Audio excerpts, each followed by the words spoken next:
team. This is going to be a big trouble for the attacker side.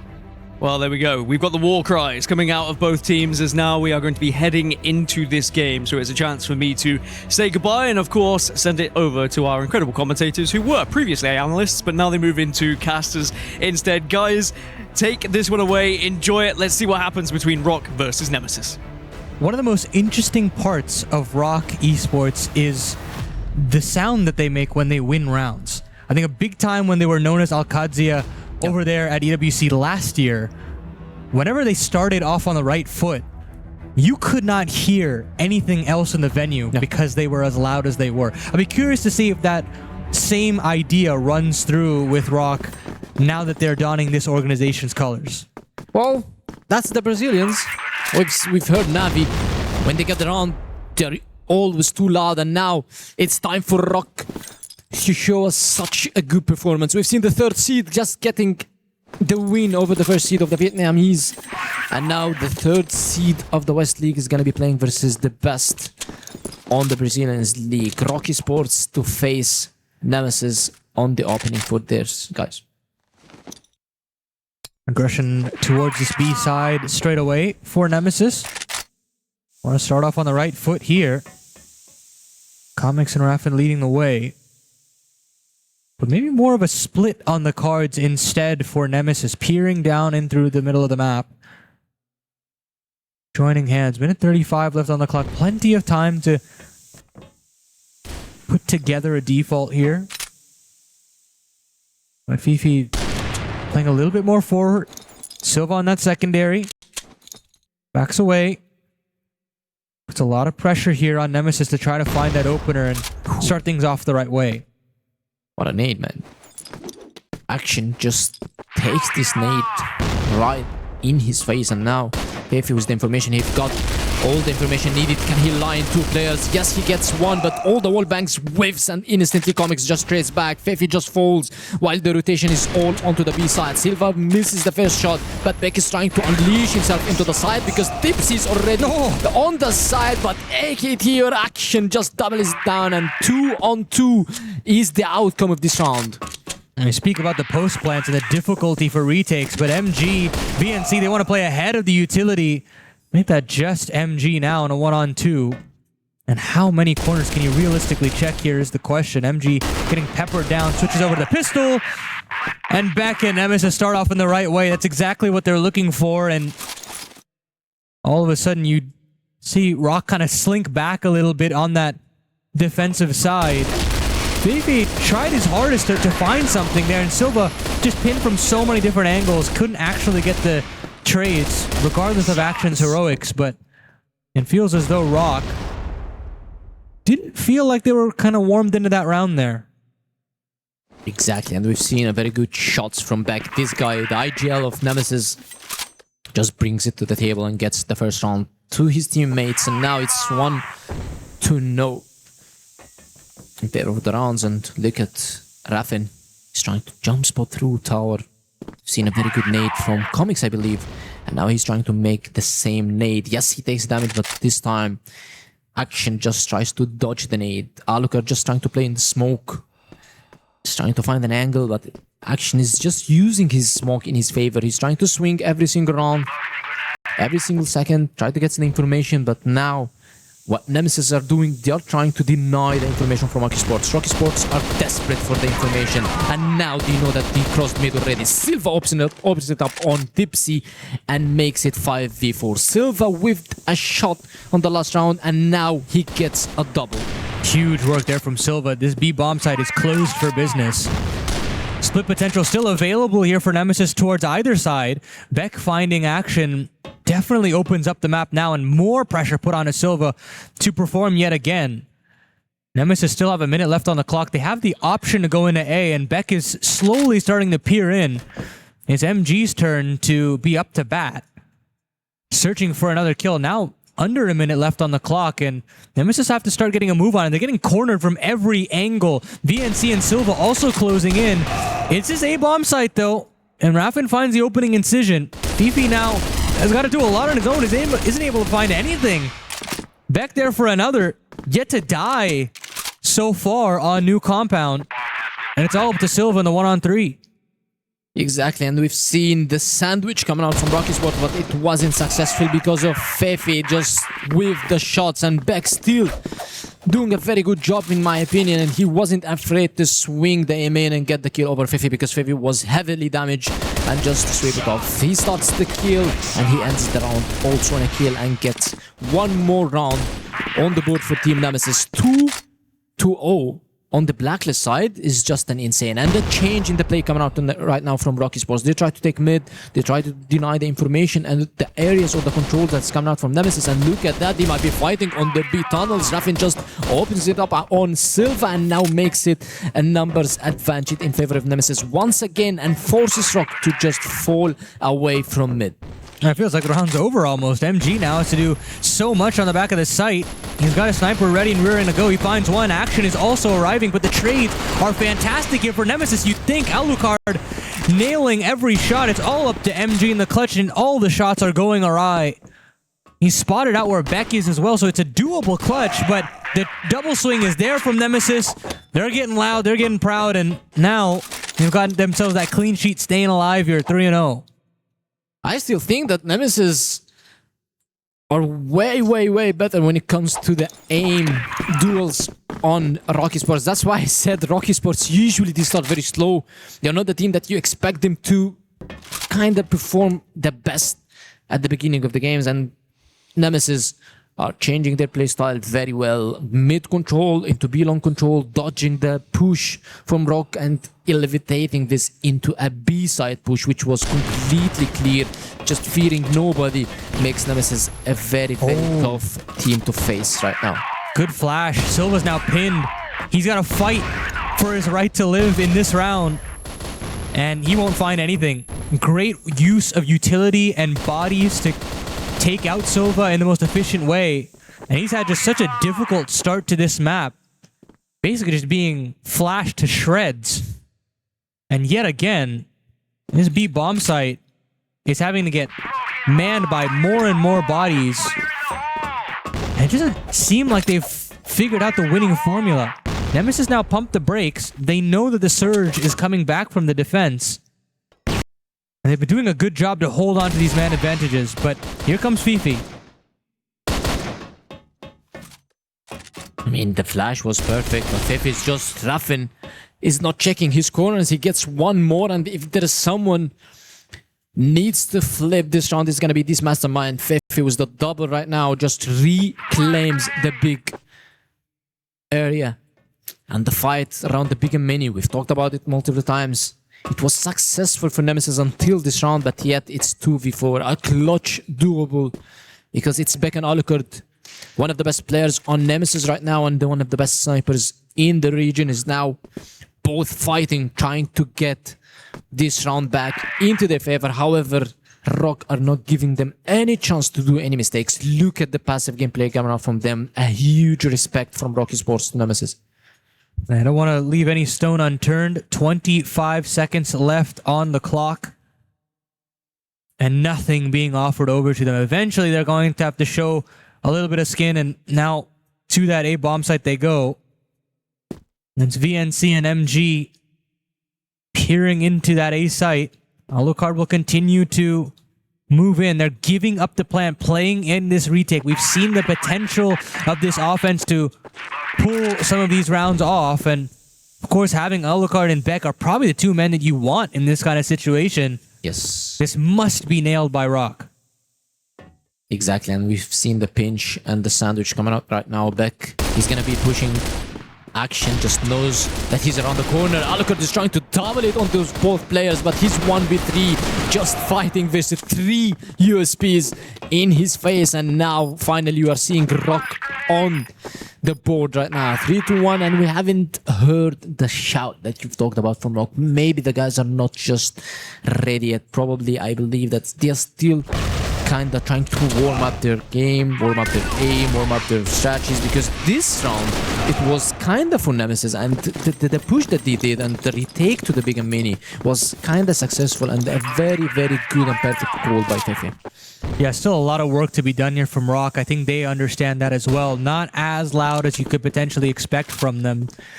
But so much space being taken by Nemesis as quickly as possible. Looking to split onto this A side action though. He's been a shining light for this team so far in terms of the multi-kill potential. And VNC is there to chime in as well. Fifi with the rotation back over to A. Gets legged, but it's AKT to just find every kill that he's looking for. 2 on 5 now for Nemesis as they slowly lose their grip. And we talk about the slow starts for ROC. And maybe that slow start to this map has been put to rest. Yeah, look at the actions position. This guy just took the whole map into his favor. And right now he's pushing back to go back to the base in order for him to get the kill. And again, once again, Beck and Raffen, they are on this clutch 2v5. This time it's not Alucard, it's Raffen. However, it's kind of very hard for them to get back into the C4. We've seen the change of the pace coming out from Nemesis. Nemesis, they were playing slow-paced gameplay. They were trying to take controls, they were trying to take areas, and then suddenly he pushed into mid. Action just found 1 kill, and he immediately retreated, went back, and then he swing with VNC, get the other kill, and they swing again to get Alucard. It was an aggressive round from Nemesis that's been stopped by Action. This guy right there is trying to find his 4th kill, I believe, on this round. That's exactly what you're looking for, your star player. You know, there's a lot of expectations on a guy that has looked so good across his career. So much international success as well. And looking to compound that here at EWC 2026. Expectations to make playoffs, expectations to try and challenge those of the Chinese. Yeah. But it's a tough order. It's a tough order no matter which way you swing it. Dipsy tried to kinda just pre-fire Silva on this angle, but yet he missed the shot, and now he's going to be sticking with this TRG till the end of this round. Double sniper setup coming out from Nemesis. They're going to be trying to get some intel, try to push ROC into some mistakes. If you have 2 snipers on the Blacker side, that means that you need to be pushing the enemy team into mistakes. Flash over by VNC just to retreat and pushing MG, his sniper, to control the area, who's been silent so far. Yes, he has 4 kills, but we haven't seen a crazy plays coming out from them. And MG is the sniper that is kinda usually quiet unless it is a clutch. MG now smoke in his face. Unbeknownst to him, 3 bodies on the other side looking to breach this A site. And a slow but methodical Alucard from mid as well. So this split is looking promising, but 3 players here for ROC leads me to believe that there's still options for the defense. Bomb still yet to be picked up. And you've still got Dipsy patrolling over to B, so this is not a done deal for Nemesis. But AKT action, oh my goodness, finds a second through the smoke. Magnificent work there from your star. And the Brazilians now in a 5-on-3 looking to compound the pain now. MG tosses in the flash, slows this hit down even further, has the angle now in his favor. Comics will have to swing into this sniper, and he can't do it.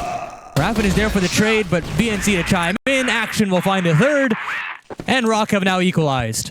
I mean, if you're swinging versus MG, trying to bait his, let's say, the shot, this is not the guy that you're going to be doing this versus him, because he's the guy that's going to be holding his sniper. He's going to be trying to wait until it is a clear shot from him. And this is exactly what MG did last round. 3 in a row by Nemesis, just followed by 3 in a row by ROC Esports right now, and it is equalized once again. Our Nemesis are back into their most successful strategy, which is the big and mini take. And this time, Silva is going to be playing with Fefi on this area, trying to deny the information and the control that's coming out from Nemesis.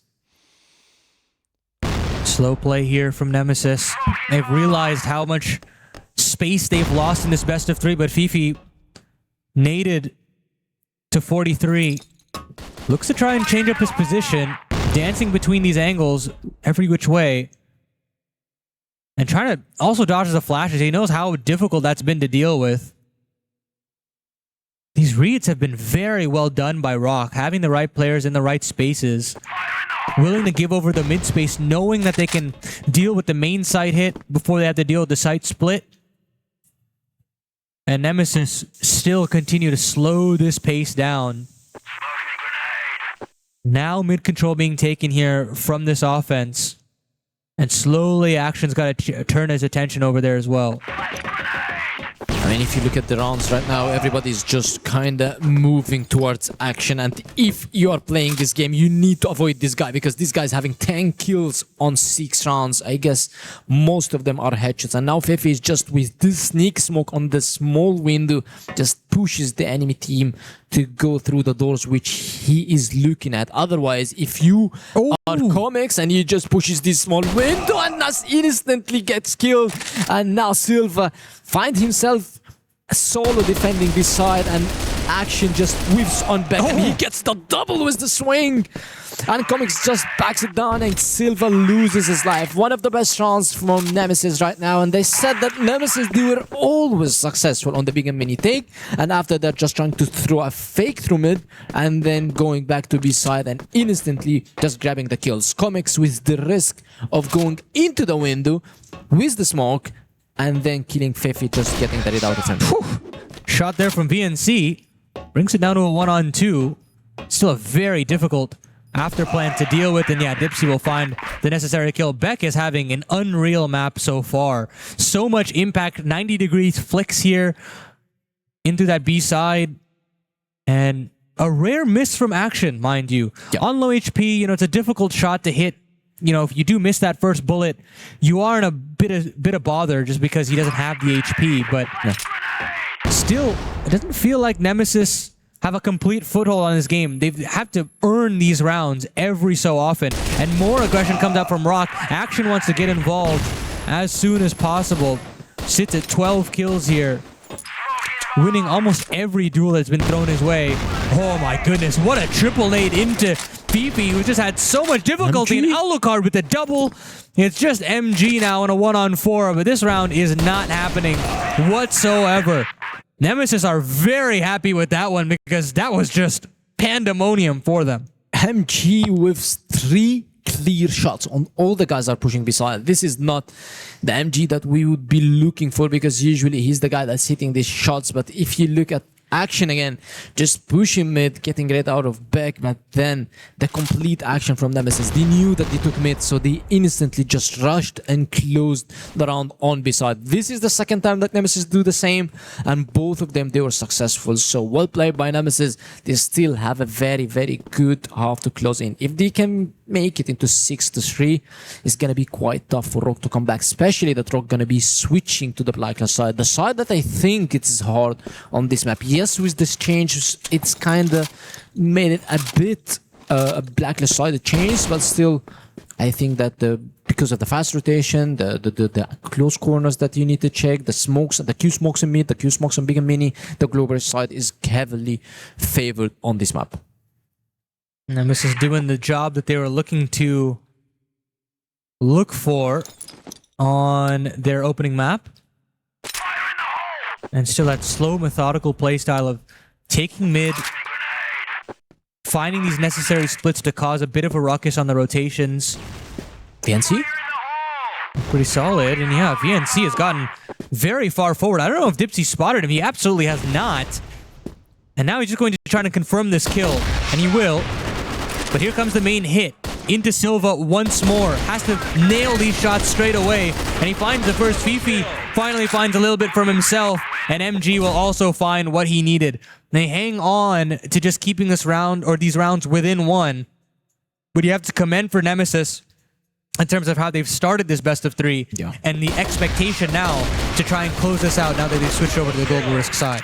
It should be easier. We're going to be seeing now Nemesis on the global side. If they can get this first round, they can put themselves on board. We can say that's going to be close. I've mentioned that it's going to be a close game. Yes, maybe ROC still have the chances of closing this map, but it's not going to be a stomp. It's not going to be a one-sided game because ROC usually, we mentioned that this team is not the team that starts at its best. They just improve day by day during the international stage. So we are seeing a very good performance from Nemesis as well. So 5-4 is a fair half. But now Action almost lost his life to this wall bang. He took some little bit fair damage from from Beck, but still no signs of push until now. The C4 is on tower, all the players are gathered on mid. Silva switching into HK, just leaving his sniper. That means that there is a push and a commitment into a side coming out from Team ROC right now. 1 minute and 20 seconds, and they still haven't made any presence on Big and Mini until Fefe just wallbanks the quad boxes now.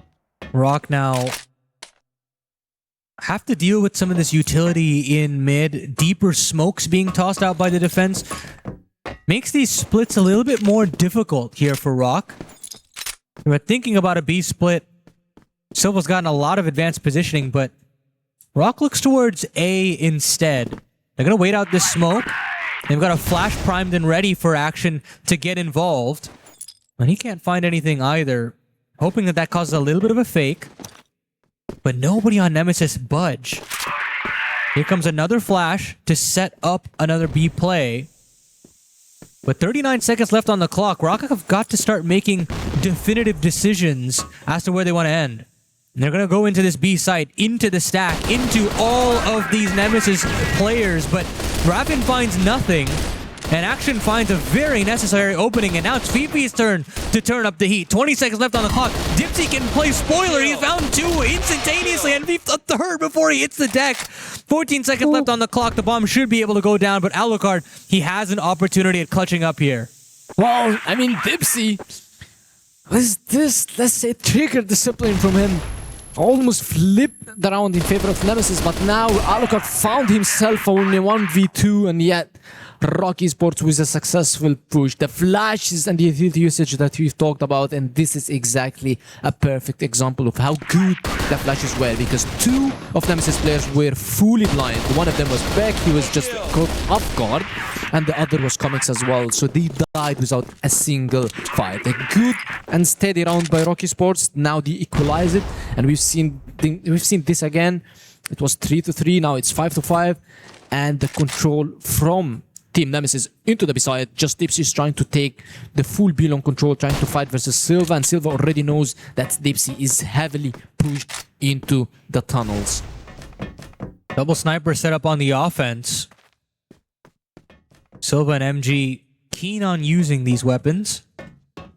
Again, that mid control will always be the name of the game here for this offense. And Fefe decides to lead the charge here on B. Has done a good job in taking that space, putting some pressure on some of the defenders. But Comics, close range sniper work. They're gonna nade him here on B. Yeah, they can absolutely nade him. There comes the double nade. He's still alive somehow. 12 HP to his name. He's not making it clear to Nemesis or ROC, rather, just to where they want to move forward. Dipsy's still fighting ahead and isn't actually able to find anything. Finally, they fall away. But ROC gets the slight advantage here after getting a lot of space over on B. Well, I mean, Dipsy tried to deny this space. He tried to make a play because he knows that his teammates is kind of stuck in this position, and he knows that Comics is in a tough situation, and he's also very low HP, so he's kind of dead.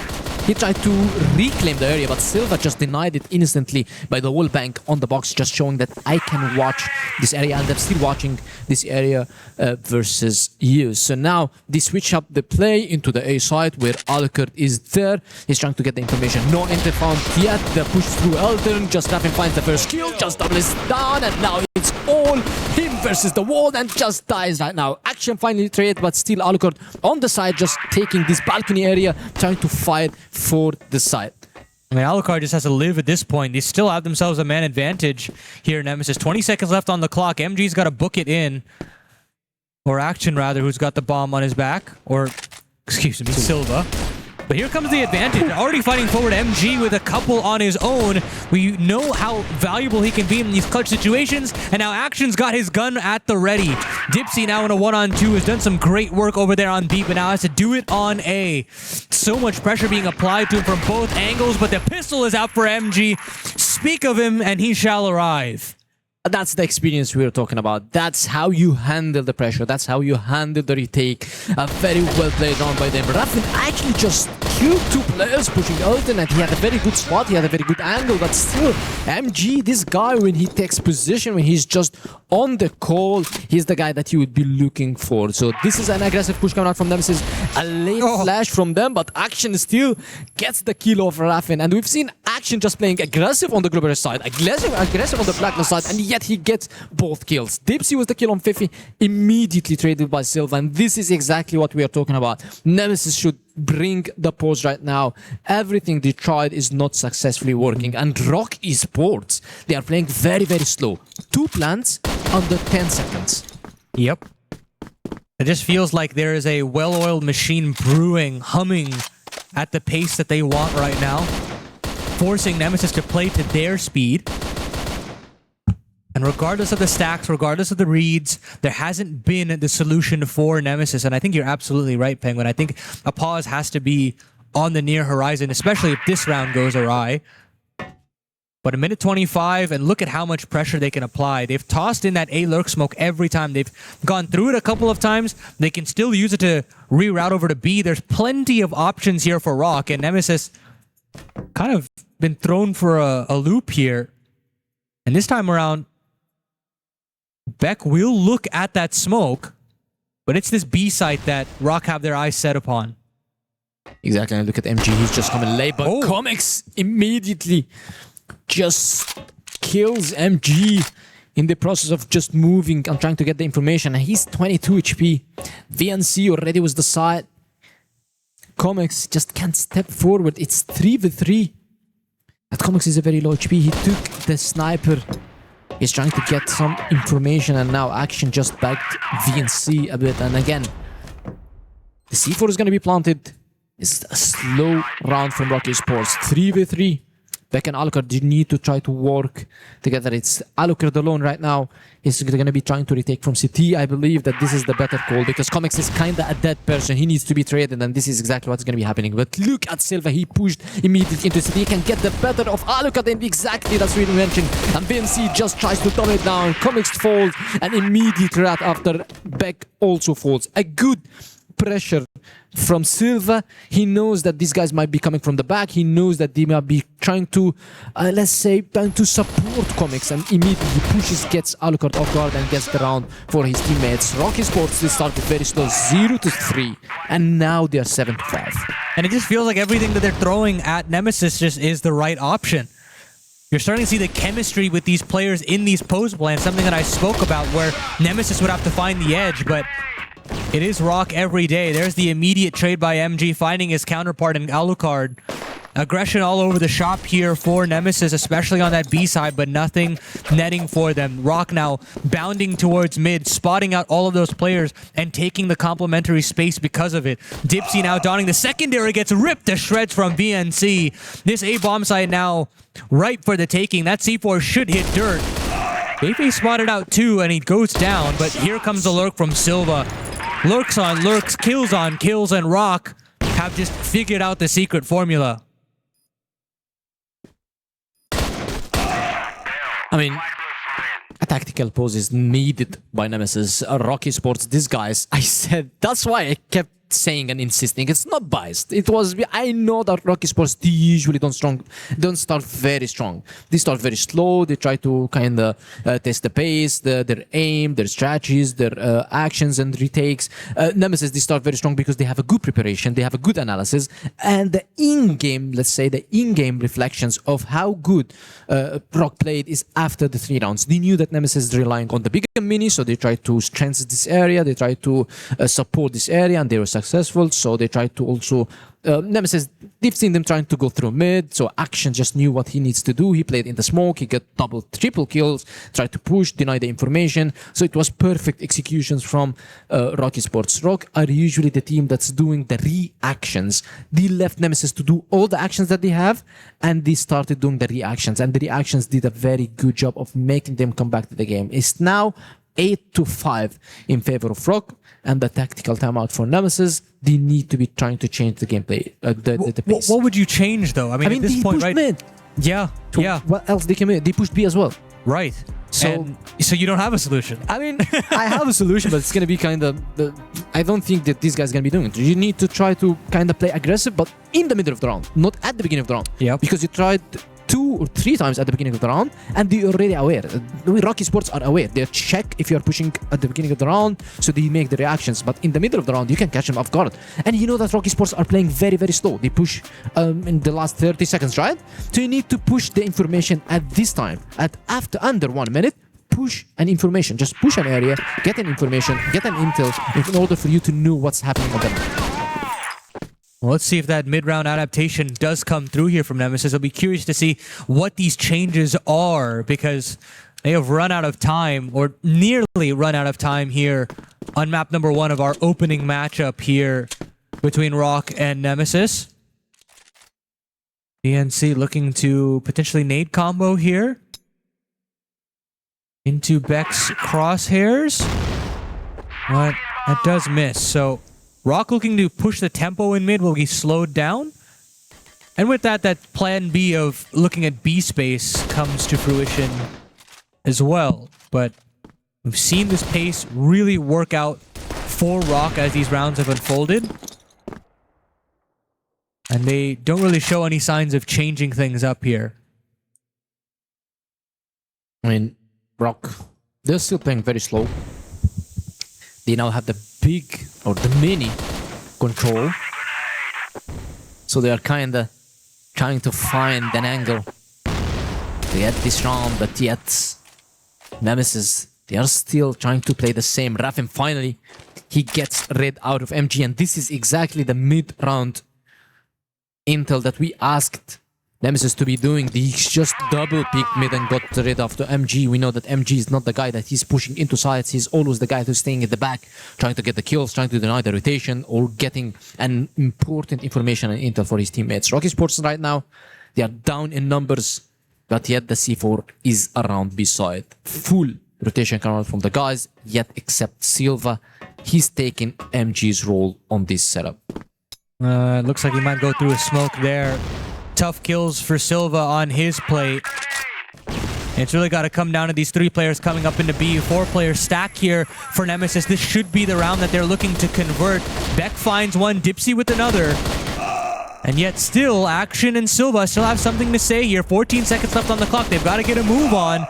But Silva is just so far away that this should be round over. Nemesis make that mid-round adaptation, get the right players in the right spaces. And that tactical timeout, Penguin, seems to have worked in dividends. Exactly, and this is why we have tactical timeouts. The guys, the rotations, the adaptations, sometimes it's not working. Sometimes you need to just chill. Sometimes you need to breathe, as you mentioned. Sometimes you just need to take some air, to chill, to try to calm down your communication. And this is exactly what happened by Nemesis. Nemesis, they had a very good, successful start on this map, which made them have the favor of taking these tactical pulls kinda late. Now it's 8-6, yet it is kinda in the favor of both teams, because Nemesis, they are on the global side, ROC, they are on the blacklist side, which is kinda the hardest side on this map. It is not heavily sided around global side, unlike the old compound, but still Nemesis, they can make the miracle and just gets the upset versus ROC Esports on this map. Ooh, little pace here from ROC. They've taken mid at a minute 55, and they're looking to what worked for them before. It's tossing in that A lurk smoke and then moving towards through it. Action finds the trade. And there's definitely room for ROC to maneuver now that they've gotten this quick, this far up. Raffin now tasked with holding on to A by his lonesome. This chokehold is very easy to find some kills, but he's getting pinned. He's got to fight tooth and nail to hold on, and Raffin will find another. He's found Action, but Action will win the day. And MG with a quick double as well. Massive work there from the lurk on the sniper rifle there. And it leaves it all up to Alucard. Swapping between the pistol and the sniper, but Silva will have the last laugh. It's map point for ROC. Exactly, what a round by them. I mean, Fefe, as you mentioned, he tried to change the pace, he tried to play very aggressive, and yes, he took mid under 1:50 minutes, and then suddenly he faces Raffin. Raffin gets the kill. Yes, Raffin whiffed a bit before getting this kill, but in the end, the Action is always the guy that he's changing everything for his teammates. He's the one guy that trades, lurks, pushes, does everything for his teammates. Silva tries to take the B pillars controller on, but he got punished immediately by Comics, who gets the raid out of him. And Beck, right now, with the shotgun behind the boxes, want to get the kill versus them, but now he's spotted and he needs to back off. And ROC, who's 1 round away, they know that they have 1 guy on shotgun, so if they group and push, they still have chances of winning this round. There's a lot of room for ROC to play with. They don't have that early mid control that's been so valuable to them in rounds previous. Or I should say round previous, really. No. Nemesis totally fine with sitting on their haunches with this man advantage. Move all the way back with a 3-player setup there on B. But here comes that mid util. But A-Lurk smoke, the deep spawn smoke as well, pushes these defensive players back. MG still has a chance at punishing some players, but this time they're going to go in through maybe some utility here on B. This is where Comics has got to do a whole lot of work, but the flash is gorgeous. It completely blinds him up, and now MG can rain down from the heavens. 4 on 3 now as Nemesis are losing bodies across the shop. They lose another trade. Rapid now has been spotted out, trying to hold on for as long as possible, and he does. Running out of bullets though, and now losing his life. It leaves it all up to Beck, who's had a hell of a start to this map, but needs to keep up the pace here to keep Nemesis alive on map number 1. I mean, it's doable. Look at VNC's HP, he's very low. And MG is kind of taking a very step backward when it comes to controlling this map. And now he's trying to back VNC up because VNC, he has the C4, he needs to plant, and Beck is trying to move. Don't know if he made a step or not, but VNC doesn't know anything about Beck, where he is, and he is trying to get the kill, and yes, he does, and now it's very doable. It's 16 seconds. Well, he's got to chase him. MG's got to chase him, and he finds it eventually, switches out over to the primary, and still finds the kill and the end of it all. ROC, they're slow to start for sure, but they roar back to life, and they start on the right foot as far as the result goes, as they go up 1-0 in this series. I mean, this round, how you lose this round? He can't. He whipped all his bullets and he switched to the sniper rifle and just immediately no-scopes him and gets the kill over Beck. I mean, a good start by Nemesis. We expected Nemesis to be kind of losing this map. Yes, we know. But I said that usually Nemesis, if they don't get as much rounds as possible on the first half, it's going to be very tough for them because ROC, whenever they're playing more, they're going to get stronger more and more. And this is exactly what happened by them. They had me worried in the first half, did ROC. I mean, after the first 3 rounds, I was like, hold on a second, I thought this was going to be a more of a one-sided affair. Nemesis turned up to play, but then the experience started to shine through for ROC Esports, and they will take the first map in the end. In a comfortable fashion. I think it took them a little bit of time to warm up, but once they started to get going, boy, did they look good, and the first map will be on their side. Do you think this was just a case of, you know, slow out of the blocks, early morning for them here, Paladin, or was there anything more that you saw in those first 3 rounds? Yeah, I mean, the thing is they couldn't necessarily set the tempo on that defensive end. They're kind of playing towards the pace that Nemesis wanted to set. They didn't have some of those bodies that you would expect to come up alive necessarily. Action was definitely there, but you looked at Silva, Fifi on that B side, getting torn to shreds every time a split was coming through. They just really couldn't play their own game. And as soon as you switch back over to that the Blacklist side, where they're able to set the tempo, the splits look fantastic. You know, the players that you're looking for to be those can openers look just so buttery smooth, and everything comes up their way. I used to tell my teammates if we are watching some teams are playing and we want to be deciding if this team is good, if this team is better than us, if this team is just insane, we look at the Blacklist side because this is where the synergy and the composition comes. Okay, the Global side, everybody can aim, everybody can just line to players hiding behind the corner, but when it comes to the Blacklist side, you need to have a sync between your teammates, your flashes, your communication, your lurk, and also your backup snipers as MG done. That's why we've seen ROC are way stronger on the Blacklist side because their composition is better, their sync is better, and in terms of teamwork, these guys are together for 3 years, unlike Team Nemesis who are just here for the first year. So Blacklist side is just the side where it decides everything. On the Global side, Nemesis didn't have that much success because of that. Do you think Nemesis will be a little bit disappointed that they weren't able to capitalize off such a strong start here, or do you think they can take a lot away from this and say, hey, we pushed ROC the distance here in map 1, perhaps we have more of a chance in this series than some may have thought? Definitely, because let me tell you this, if let's say that if ROC beat Nemesis 10-6, but it was like 6-3 first half for ROC and then 9-4 and suddenly 10-6, I'm gonna say it's gonna be okay for Nemesis. But Nemesis, they had a very good lead, they had a very good start, 3-0. So it is in their minds right now that yet whatever we're gonna be doing, we still can't close the game. We had a very good start versus them, 3-0. That means that you are just starting having one of your best starts on the blacklist side, and yet they couldn't close this map. That's why on the next map, even though if they have a big lead, 4-1, 3-0, 2-0, it is still in their mind. They're still not going to be able to close the map versus ROC Esports. Did you see enough Paladin from that first map from Nemesis that suggests that we could go the distance here, going into map 2, into a potential map 3? Or do you think that, you know, now ROC have woken up a little bit and they found their footing, we're going to start to see ROC just elevate themselves into map 2? Yeah, my problem with this situation is you got to think about the clutches and the way that Nemesis lost them. That's what does not give me the faith that they have enough, because I mentioned the X factors and the 2-on-2s and the 3-on-3s. When you look at players like MG, you look at players like Action, even players like VNC, who doesn't necessarily have the most eye-popping stats. But when they're in those like chemistry situations, you're expecting these duos to come up with multis. They always seem to come up with them. Whereas on the other side of the equation, you can't really point to that duo on Nemesis to say, yeah, these guys are going to get me over the line. Yeah. They're going to find a way for the job to get done. Yeah, I think it's going to be very tough for them because, as you mentioned, yes, ROC Esports, they made us very shaky at the beginning of the game, but then the experience just closed it. So I think it's going to be still in their heads. You can make a good start, but you cannot end it.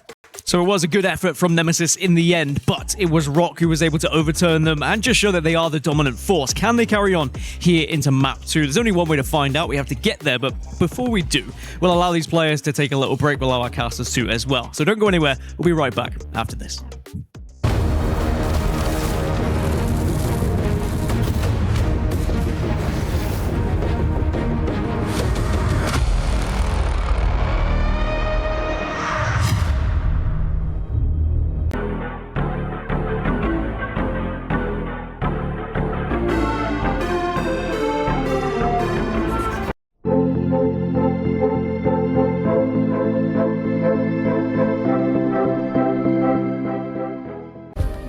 Play is in our DNA. Whenever we let it out, it becomes our superpower. Now imagine an entire city being built to supercharge it. Kadir City, powered by Play.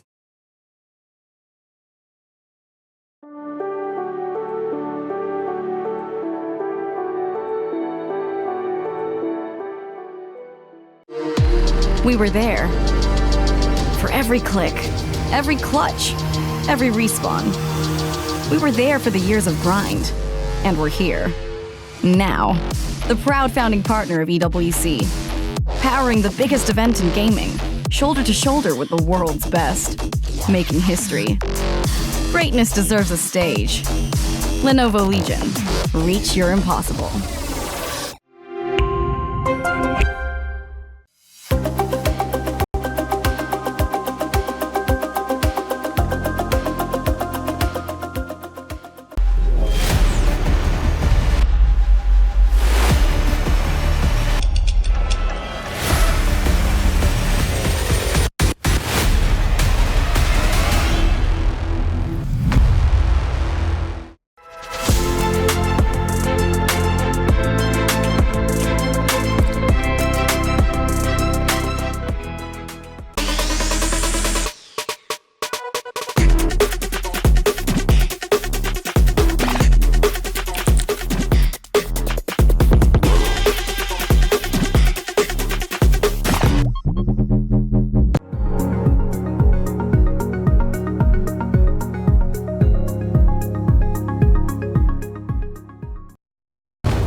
Welcome back, everyone. I told you it wouldn't be long. It's CROSSFIRE here at EWC 2026, and we are amidst our second series of the day, and ROC have been able to find the first map. Even though they're a little bit slow to start with, in the end, they are able to overturn their opposition, and they will be able to find themselves with a lead going into map number 2. I still have my wonderful casters alongside me here. Guys, I hope you enjoyed a small break there. Get your breath, get back and get ready for it, because this one could be a quick one, right? But it also could be similar to the first map, where a lot of late executes were happening, I noticed, in that first map as well. Yeah. Teams kind of waiting for that last final minute before they started to push onto site.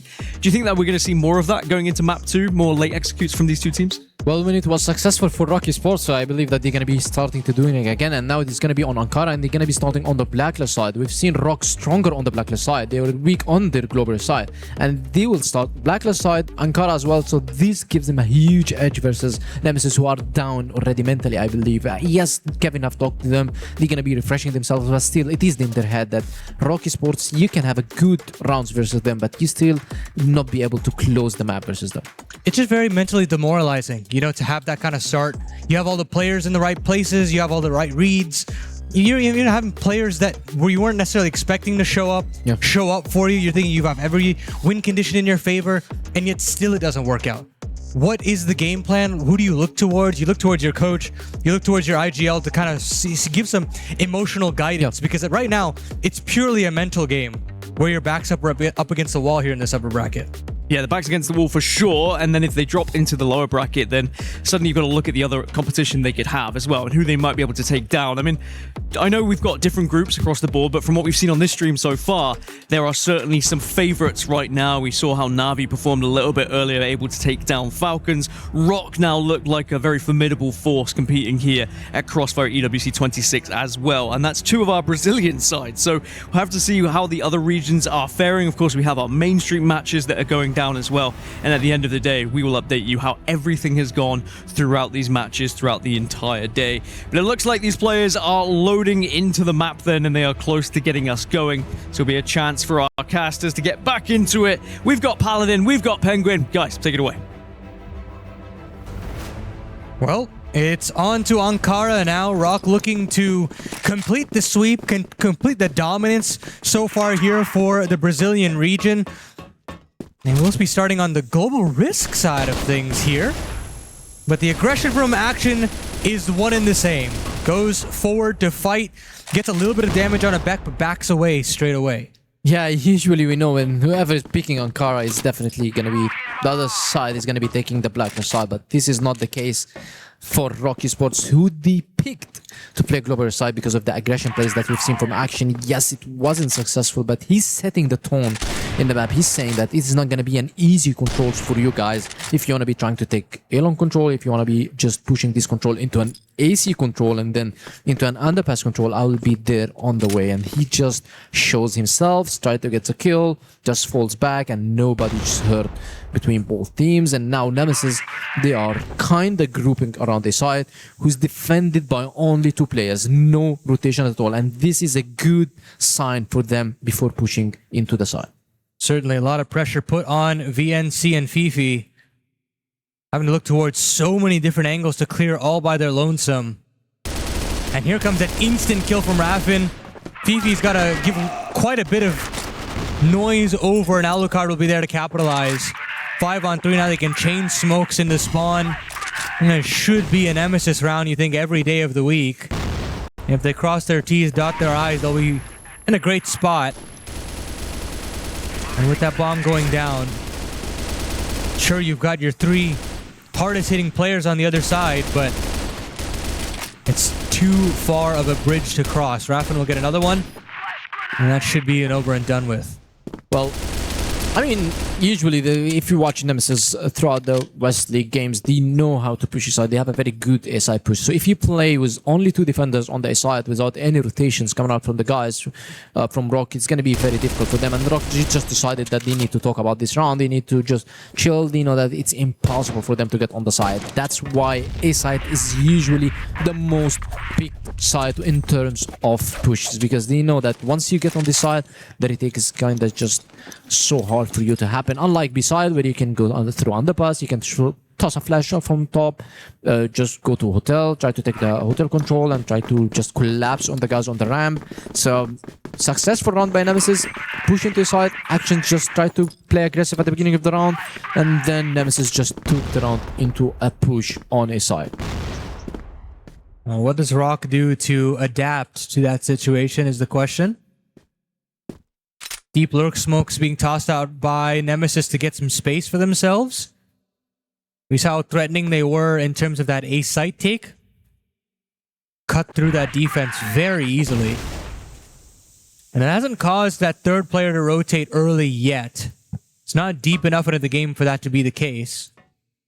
But a lot of respect to being given over to Nemesis in terms of how much space they've been given. All of mid, all of the outside of A. Yeah. It's really just B where Silva can be quite aggressive. And Action again spots out a shoulder from Alucard, decides to bound away, lucky to be alive, and looks to re-engage because of course he is. He's trying to re-engage as you mentioned, but look at Silva right now. He got dinged by Beck, the guy who's trying to play solo on the bridge, but now Action is still alive and he whips one more shot and Raffin just doubles it down. MG and Action to fall, and the last to fall on the side is Silva. An aggressive plays coming out from Nemesis. A good A take followed by a good B take just shows that these guys are here for a reason, and now it is one more round on the board for Nemesis. Yes, Nemesis started very strong on the first map and they had a 3-0 lead, yet they lost 10-6, but maybe this time they're not gonna throw their lead on their own map pick. VNC and Fifi, they both decided that they're not going to be contesting on this round. They're not going to be contested on this retake. So Nemesis will have a clean, flawless round. Well played by them. Good push. The whip from Action just helped a lot Nemesis, because otherwise Action just could have tapped 2 or 3 players pushing from mid and made it a disaster in terms of winning this round. And now Nemesis want to get a little bit louder. We speak about how important their starts were on map number 1. Now looking towards this second map of an affair. They want to hold on to this lead for as long as possible. They want to extend it into a map 3. You bring it to Black Widow, it's anyone's game. Just from a mental perspective at the very least. But here's the change-up. Silva now with the sniper moving back over to be aggressive here on the A side. And Fifi also trying to chime in, but he gets double naded to shreds. And another man advantage for Nemesis to hang their hat on. Silva can't connect with his flick over either. Action will go aggressive and will find Dipsy as the lurking kill. But it's still man advantage for this offense, and still a very heavy advantage for them in the round. I mean, once again, you're seeing Nemesis with the numbers advantage, and VNC is on a very low HP, and now the tactical timeout is pulled by ROC Esports, who picked Global side. So definitely they should have shown us why they started on the Global side. Unlike most of the teams, when they have the chance to choose the sides, they usually go for the Blacklist side, which is easier on this map. Nemesis, they still have a very good start again. About to be another 3-0 in favor of Nemesis. Just the same as the first map, but the first map went for ROC after a good dominating Blacklist side from them. Yes, the Blacklist side didn't start yet for ROC Esports, but I believe on Ankara, if you are playing on the Glover side and you're just down 3-0, is not a thing that you'd experience every day. That's why the tactical timeout is there by Vienna. He's trying to talk to his teammates. Actually in a very good position, actually, to get 1 or 2 kills, but look at Alucard. He's very low HP, probably half HP, but he is on mid. Action gets 1, he got dinged. Beck is trying to trade. Comics immediately just gets the trade. MG is there on the side. And the check from Comics just spots him out. And I guess it is going to be him versus the wall. The MG whiffs. And again, Nemesis, a successful plant on the side. Whoa, what a flick though from MG. Brings it back into a 1-on-2. Still a difficult situation trying to change up his positioning as quickly as possible without giving away any sound cues. Finally moves back over. He's got Comics and Alucard looking the wrong way. Has another chance to cut down this distance with his pistol, but his crosshair goes every which way but the bodies. And another 3-0 start, as you mentioned. This time, though, can Nemesis hold on?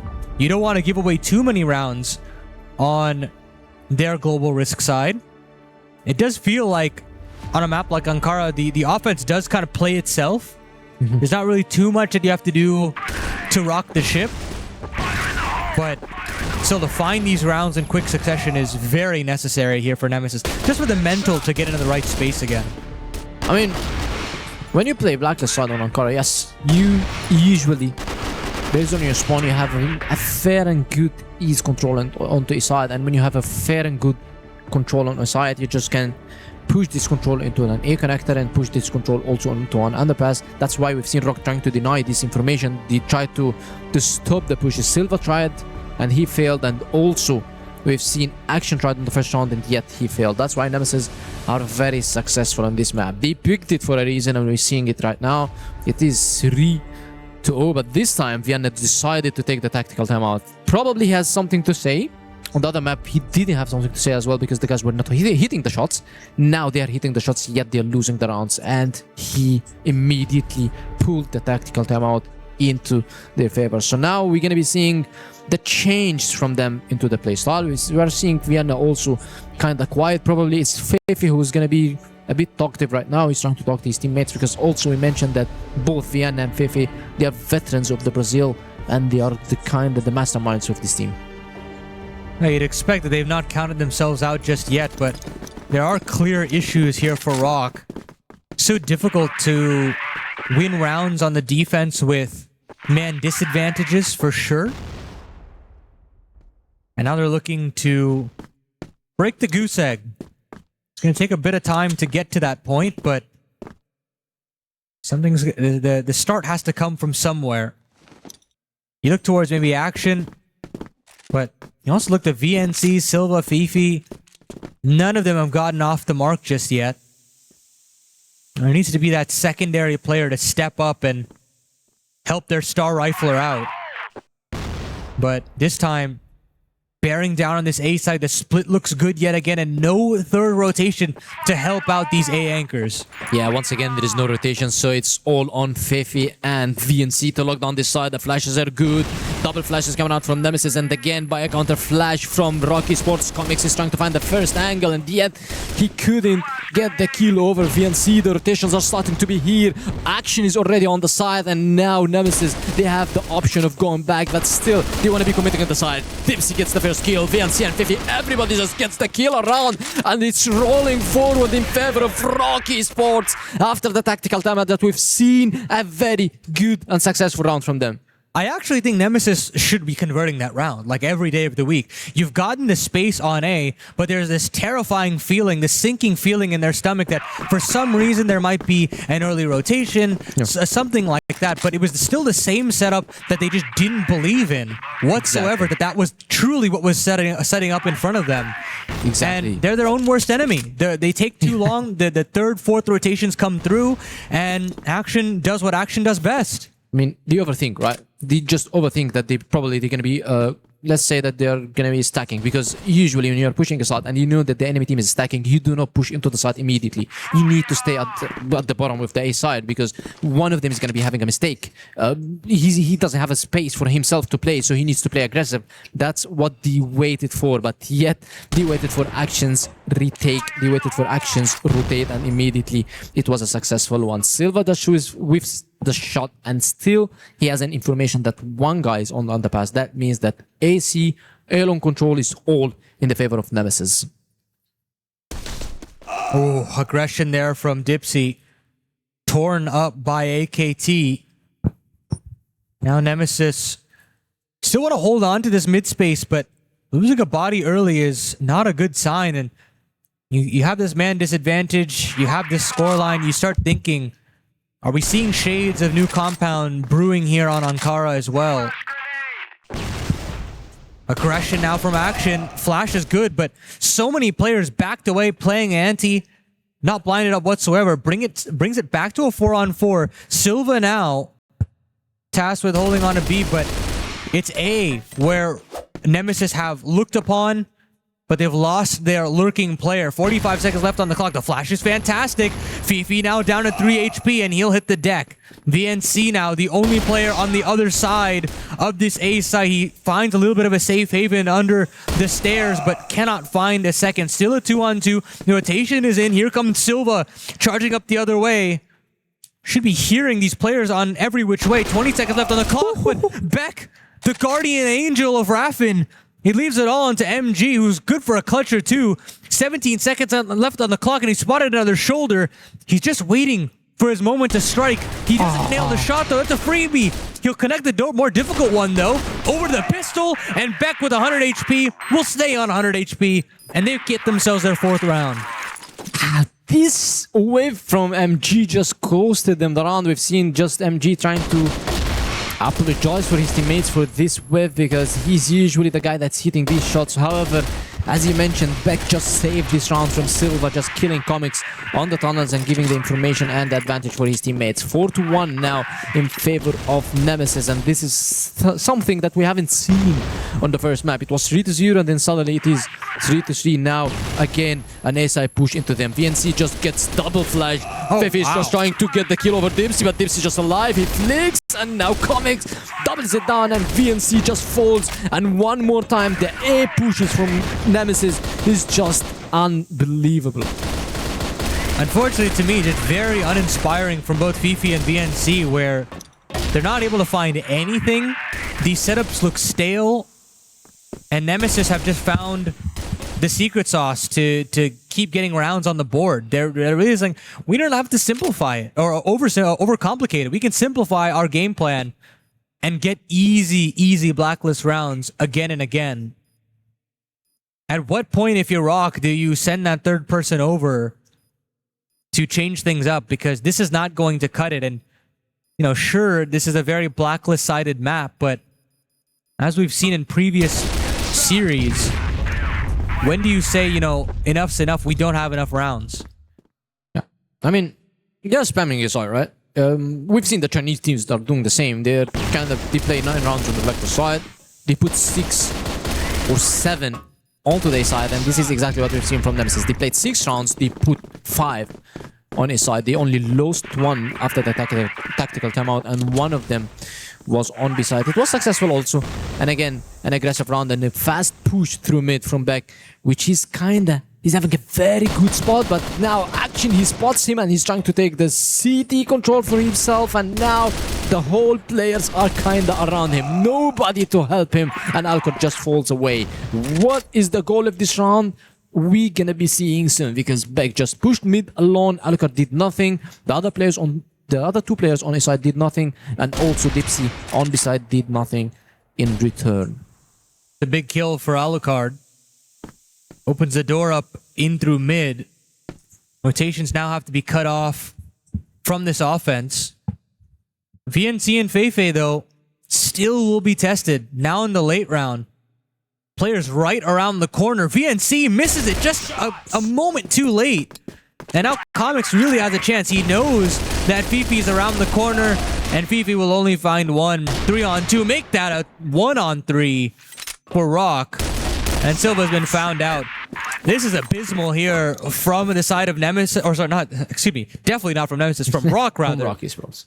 And for Nemesis, they found what's working, and they're just going to keep abusing this A site until ROC come up with a solution, because so far, there is no solution. There is no adaptation. There is an attack pause coming. Nothing. I mean, they used the tactical pause already, so nothing except the player's aim or the adaptations inside the game, and this is exactly what we are seeing right now. Action is trying to play aggressive. Yes, he gets the red out of Dipsy, and Dipsy is usually the guy to fall early from Nemesis, in my opinion. Nemesis, when they play very slow and suddenly they push into one side, they're the better team than ROC Esports. But if they continue to play very fast, I believe that ROC will get the better out of them, because usually when you play fast, you make more mistakes, and this is exactly what ROC is looking for. However, we've seen aggression coming out from ROC, and they mentioned that if Nemesis wants to play this game, if Nemesis wants to win this series, then ROC Esports needs to play aggressive, and they will get the kills, the mistakes, and just gets over it.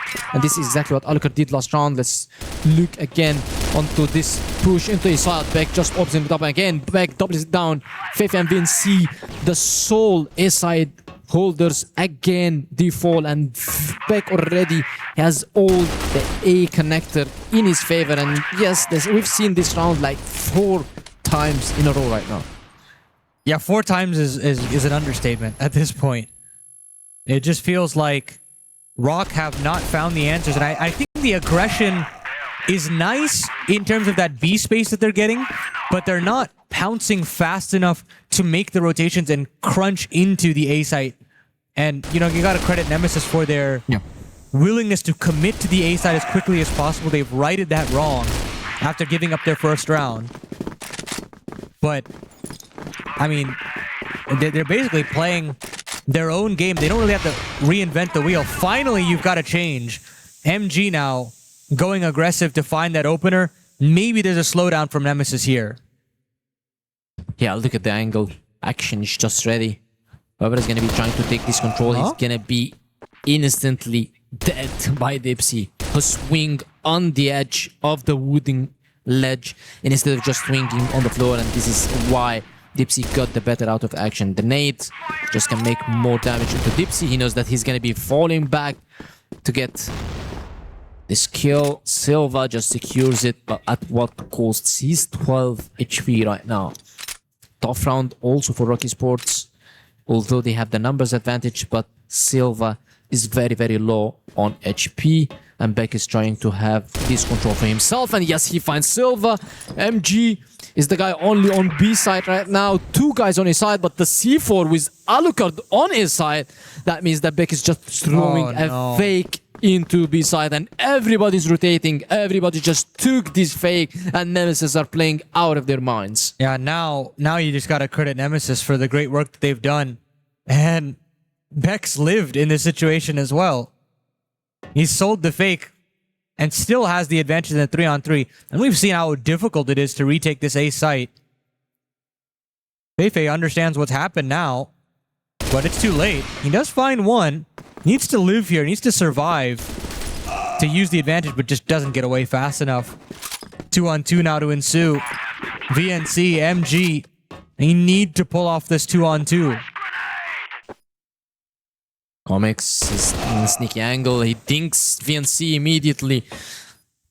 And now Alucard is in a doable clutch in my opinion, because VNC is very low HP, and he swings, gets the kill, and he knows that MG is there, and he's 1v1, and now it is gonna be the mouse and rat, the game between both snipers. MG and Alucard both gonna be looking for each other, and Alucard is trying to stall the time, and he might be actually successful in so.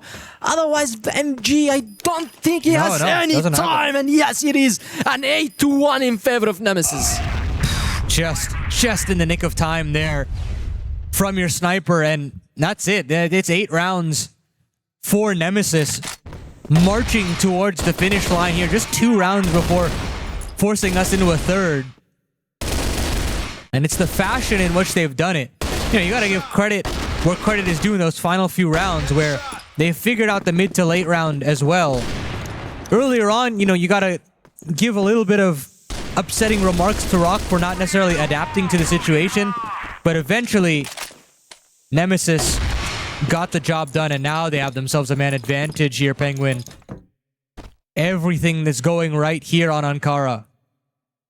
I mean, yeah, ROC Esports are nowhere to be found, and I'm looking into my papers that if ROC Esports is usually banning Ankara, but I've seen that ROC Esports, yes, they banned it a couple of times, so this shows why ROC Esports still are not having the best performance, but still. There is the 3rd map, which is going to be Black Widow. And Nemesis, by the way, their most big map also is Black Widow. With New Compound and Ankara, it's Ankara the best for them. Usually comes after that New Compound, and then comes after that Black Widow. That's why I'm saying that the V2 was so good in favor of Nemesis, and this is exactly what we are seeing right now. Alucard was another kill onto Fefe, and now Dipsy just backs him up. Comics dies to MG, but it is still a disaster round for ROC Esports. 2v4 with a very, very low HP MG on the city. Nice kill from Silva, but The C4 has been dropped all the way in spawn. Rapid now with another, and the pre-fire onto MG. They got 8 rounds now to close this out in regulation. Plenty of space, plenty of time. This simply cannot be a lead that I would see them squander at this stage of the game. No, I mean, this is not a thing that you usually see. That's a Westlake third seed is just destroying the Brazilians' first seed, which is we're not talking about a casual win. We're talking about a stomp. A 9-1 in favor of Nemesis, and now all ROC Esports needs to do is just a spam site and just hope for the best and probably just close this map and refresh for the other map. This is going to be Black Widow. It's going to be a decider. Nobody picked this map, but they both agreed on having this map on the decider. So, as we expected, ROC Esports started very strong with the first map, but we haven't expected that Nemesis can come back way stronger, because Raffen just gets a double and back, immediately kills VNC, and Action is the only guy with a kill on board. The MG replies with double oncoming Sandbeck, and now it is a 2v2 after it was 2v4, and a fast retake coming out, and immediately MG just drops to fall back because the C4 is already on bottom A and Action is already behind 2 players, but Dipsy immediately just gets the kill and Action just falls. MG single-handedly now trying to get the kills. He's been whiffing a lot lately, and now it is time to close this map on a win. And that'll do it. Nemesis with a shocking upset here in map number 2. A very stale map of CROSSFIRE, I do say so, from ROC, and Nemesis take the bull by the horns, force us into a third, moves us into Black Widow, making this anyone's game. Wow. I mean, I was not expecting that. I'm sure that a lot of people at home were not expecting that as well. A dominant performance from Nemesis, taking it 10-1 in the end and upsetting ROC to tie us up 1-1 in this series. I feel like that came out of nowhere a little bit, but I guess if we look at the signs from map 1, Nemesis showed they can take it to ROC. They showed that once they get that momentum going, they do find that path to success, but that was very one-sided in the end. I mean, what went wrong there, Penguin? Like, did ROC just fall asleep? Did they underestimate Nemesis? Or have Nemesis come here with a game plan and they've executed it? It's just probably the over-ego from, let's say, from... I believe that ROC Esports, I don't want to say that they were over-ego, but if you're losing a side one after another, you need to stack, you need to change, you need to play different style, you need to put your sniper, you need to send some help for the guys on a side, because VNC and Fefi, they didn't have any success on defending the side. They didn't even get any kills. I would say that if VNC and Fefi, both of them got 2 kills, it is still a tough situation for them to be at. But imagine if they didn't even get a single kill on this round, and we've seen Fefi also whiffing a lot of shots on this side. So that's why I'm saying that ROC Esports, they took the tactical timeout. Yes, they pushed into a side, they were unsuccessful, but then Nemesis, they insisted on pushing aside. They are showing us why they are picking Ankara as one of their best maps, because of the A side push. We've seen the Chinese teams, by the way, they spam A side. They play 9 rounds on Blacklist side, 7 of them at least on A side. They are doing the same, just copying the Chinese play style. We're gonna be spamming A side until you change something, and then we're gonna be starting to use the mind games. But this didn't happen from ROC Esports. Because it is funny, isn't it, Paladin? When we get to international competition, you see the playstyle difference from region to region as well. And you start to notice people copying other regions with the strategy, whether it is the speed of which they're playing, or, as Penguin's saying as well, just focusing certain sites, which seems to have worked very well for Nemesis here, being able to win it in a very commanding fashion as well. Do you think this is just an Ankara issue for ROC? Do you think it's just a bad map for them, that maybe Nemesis have got a one-up here, and still going into Black Widow, the expectation is ROC should take it? Yeah, I still feel like ROC should take it. I'm going to chalk this up to Ankara and just a lack of understanding of, you're not sending a third rotation even to consider helping out on A. Exactly. It's not even like a floater in mid, which is very strange to me that that adaptation was never there, even after the tag. And with that, you know, I'm just going to chalk it up to the fact that they just didn't have a great understanding of the map and how they wanted to go about it. Maybe in their minds they're thinking we're still the better individuals. Maybe Fifi and VNC would be able to kind of lock in a place, but it never ever happened. And because of that, now we're going to Black Widow, where I just feel as though you can still mentally reset from it if you're ROC. You're still considering yourself the favorites. And let's not forget the amount of great performances that we got out of MG in Action over there on New Compound. Yep. Is this a situation now where Nemesis are looking at saying, well, gods can bleed, right? We've taken down a team who are considered at the top, and Nemesis coming into this maybe were one of the bottom teams as well. Can Nemesis now look into this thinking, hey, we could potentially take a third map and maybe take this whole thing? I think they can if they are playing the same way, and I want to double down Paladin because I don't think this is a casual win by Nemesis. They won 10-1. That means that the ROC had problems on this map. That's why I'm saying it's going to be still tough, but they can make it. Well, they can make it into map 3 at least. We know that's definitely going to happen. We get our first best of 3 going the distance so far today. So we are going to take a quick break, but when we come back, we will get the resolution of this series. Can Nemesis cause the upset here against ROC, or will they bounce back in map 3? We'll find out after this.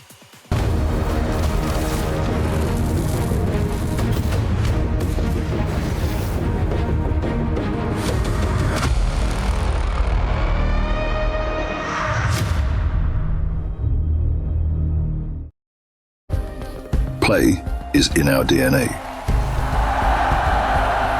Whenever we let it out, it becomes our superpower. Now imagine an entire city being built to supercharge it. Qiddiya City, powered by play.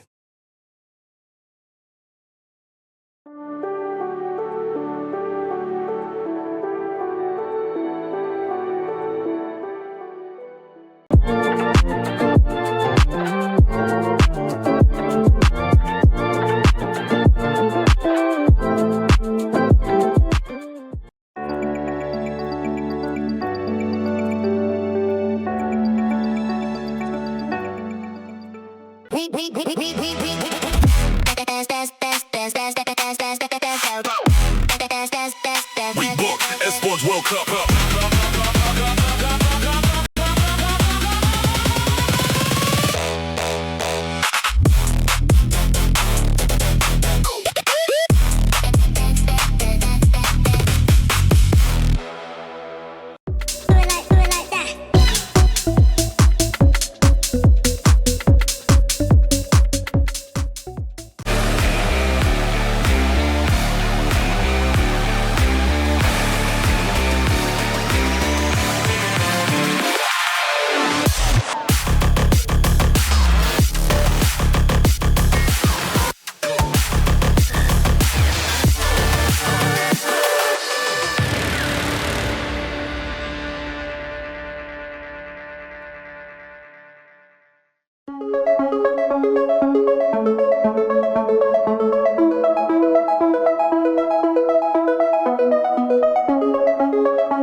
Welcome back, everyone, to CROSSFIRE EWC 2026. We have our first best of 3 going the distance between ROC and Nemesis, and it was a pretty dominant matchup from Nemesis in map 2. A 10-1 victory over ROC, a very unexpected one for sure for us on the desk, and maybe even for the players on the stage. I think ROC were probably caught off guard by that one, but a chance now to forget it, move into Black Widow, and a chance for ROC to really show us what they're made of. Are we expecting now Black Widow to be very different from this team? Because surely they have to come out all guns blazing. They can't afford to allow that to happen again against Nemesis. It needs to be different, because if ROC continues the same way, they tried to play very aggressive at the beginning of the game, and Nemesis just tried to get the rate out of the players who were trying to push, trying to swing mid, trying to get information. They just were ready for such things. So if ROC didn't change their play style, I still think that Nemesis can make it. The pressure are all on ROC Esports right now. Nemesis, they did their best. They not only beat ROC, but they stunned them on a good style. By the way, ROC Esports, they once, I guess, on 2024, they lost on Black Widow 10-0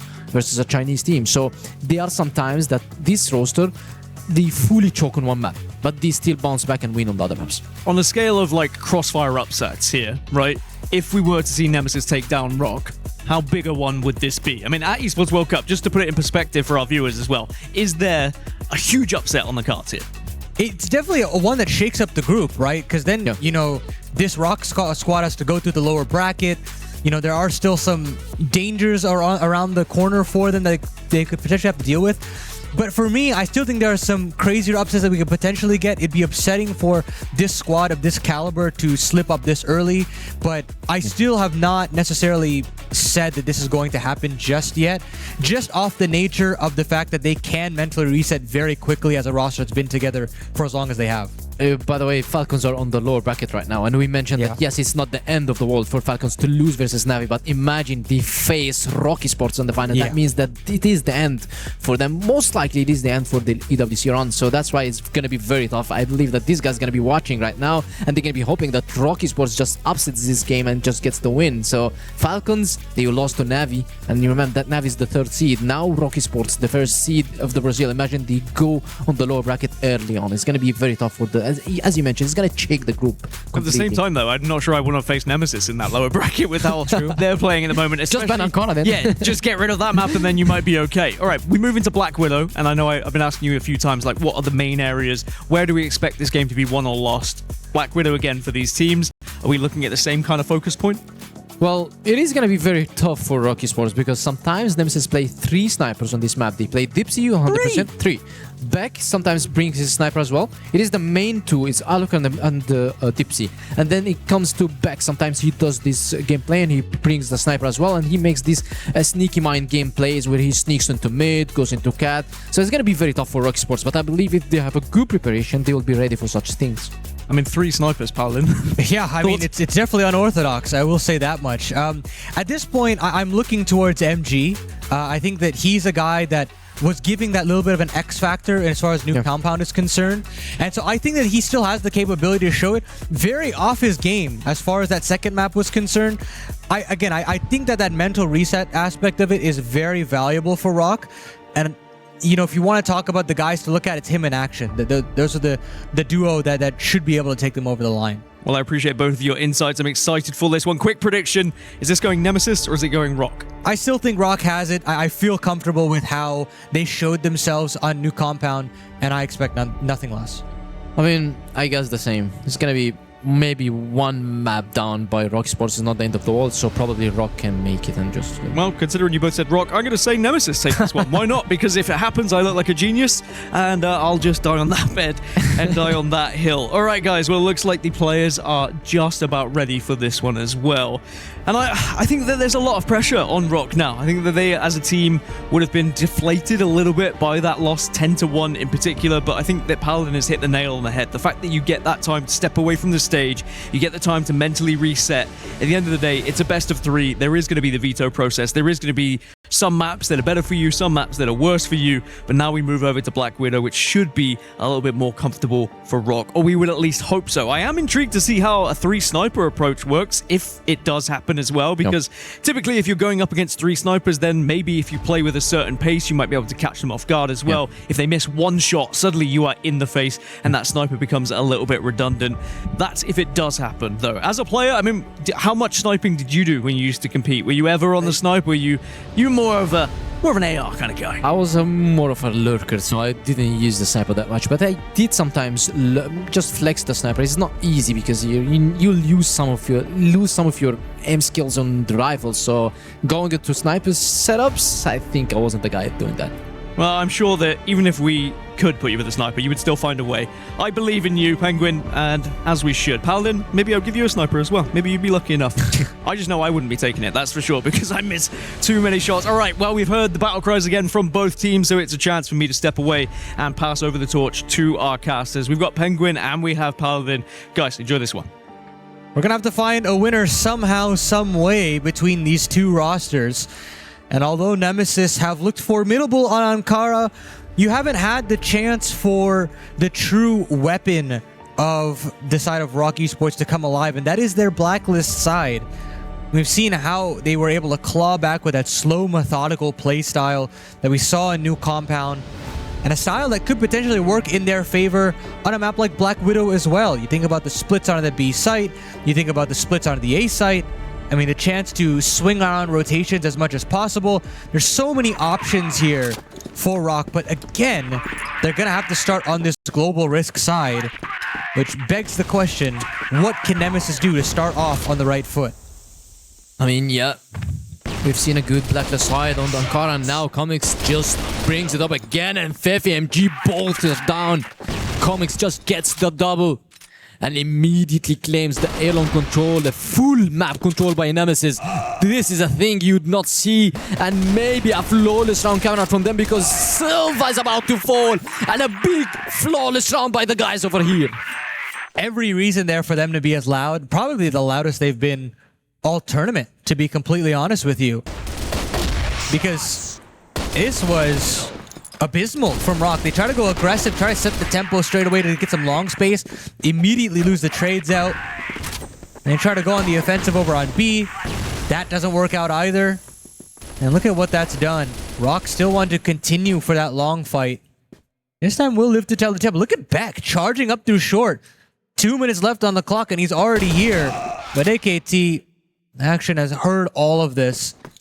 And it's time for plan B for Nemesis now as the slowdown comes to fruition.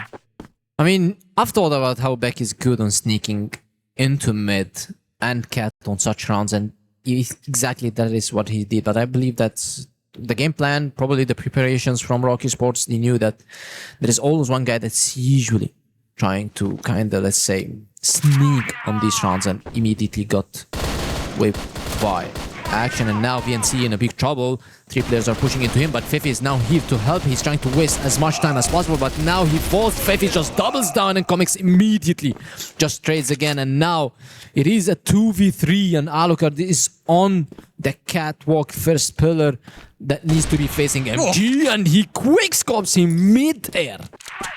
Huge shot there from Alucard. Cross trying to come through here from Comics. Still very aware that there could be a player in the spawn right now. But AKT still not moving just yet. Finally, Silva makes his move. Try to crunch in from long himself. And this could just be a matter of timing as Comics switches between angles every so often. And now exactly this is the timing you've been looking for. And Silva just unleashes himself on A-long, and Action is in a very sneaky spot. I believe that Nemesis will not check this spot at all because Alucard will fall, Action will get the kill, and ROC are back on board. They're trying to be loud, and they're trying to be here to fight and compete. 1-1 is it the score right now, and I believe that Nemesis, yet they're doing a very good job. Every single round is still a very close round for Nemesis to beat. Yeah, they're still putting on pressure for this ROC side and trying to make them earn this win to stay in the upper bracket. Nothing is granted here for the favorites from Brazil, seed 1 from their region. Given a favorable matchup against Nemesis as the number 3 squad from Europe. But still, Dipsy finds the 1-for-1. Silva there on the trade. Raffin still not willing to give up long very easily. He's got Alucard right behind him. And sure, MG's watching from all the way back on site, and Silva thinks, okay, I've had enough. I'm going to fall back. The spam is great on Raffin. And now MG has a chance. Nice little quick scope there on Alucard, his counterpart. He is aware about the flick around to Raffin, but can't actually connect there. I mean, he didn't know that Raffin is 1 HP because Silva, who did the wall bank.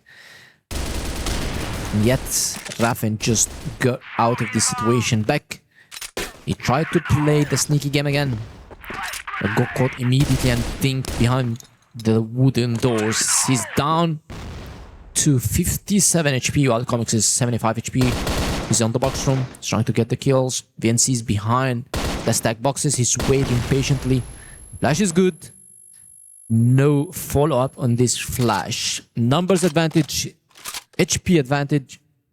Everything is in favor of ROC Esports unless Comics just hits 2 beautiful shots. Real difficult circumstance here for Nemesis with how much damage has been taken, and Silva continues to cut down the number of offensive players bearing down on this B site, and Becca and Comics have both been spotted out, so everyone can converge. Action will find one more, and it's just Beck in the 1-on-3, and he goes down too. ROC doubled their rounds that they found on Ankara, and all of a sudden look like a completely different team. Yeah, already, exactly. This is 2 2-1 in favor of ROC Esports right now, but good to mention that ROC are on the global side, and usually it is the side that we've seen weaknesses from them throughout the entire tournament. Even though New Compound, they showed some weaknesses on the global side and they destroyed their opponent on the blacklist side. They didn't get the chance to do so on Ankara because it was 8-1, and now they are 2-1 up and ahead. For the first time, I believe, we are seeing ROC ahead early on the first 3 rounds. First game was 3-0. Second game also was 3-0. And now it is 2-1 in favor of ROC. Slow control coming out from Nemesis. And I loved when Nemesis played aggressive. They just kind of got ROC off guard and out of positions. And now they're going to be trying to play slow. And the ROC Esports, whenever an enemy team is just playing a slow versus them, they know how to put the information and they know how to get such intel for the enemy team. And now the stack through Cat. Raffin is trying to check. He knows that 2 players are there. Fefe and Silva both with EBR trying to get the kills, but now they both fall back. Fefe is still on the ledge trying to get the information. Silva's holding along. Slow control from Nemesis. It is not the end. It is not the push because the C4 is still on base. One guy controlling B-Long, which is back, and the other is holding complete a long push, which is Dipsy. Slow plays from them, and yet it is 1 minute on the clock.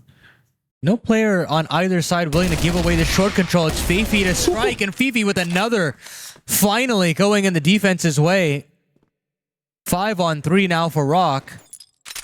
And it's Alucard's turn to search for something. Same goes for Dipsy, trying to charge up, but Fefe is not missing a beat right now. Triple in the round.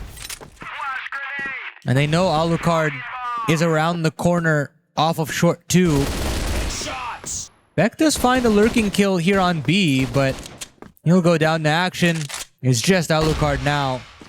Nice shot there on the MG. 20 seconds left. Not enough time to get the C4, move back over to B, and potentially have a clutch going. So he'll move forward into A. Looking for at least a planter. They're giving it to him here, mind you. But spotted through the bridge.